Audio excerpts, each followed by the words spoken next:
Welcome to Sweet Life Beat Life. We hope this video helps. You begin by opening Zoom and your PowerPoint. Start the meeting and click Share Screen.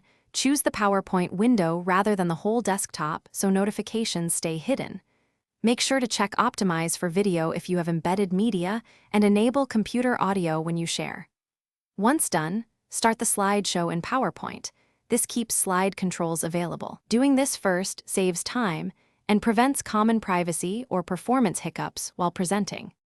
With sharing active, use presenter view or dual monitors so you see notes, upcoming slides, and elapsed time while participants see only the slides. Use Zoom's annotation tools and Spotlight to draw attention. Make sure participants can annotate if you want collaboration.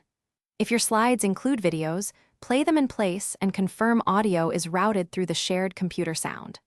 Once you get in rhythm, advance slides with arrow keys or a clicker and verbally cue transitions so viewers follow the flow. To finish, stop your slideshow, click Stop Share, then end or leave the meeting. If you recorded, wait for processing and save the file. Save the meeting chat and any exported speaker notes, then upload or email materials to attendees.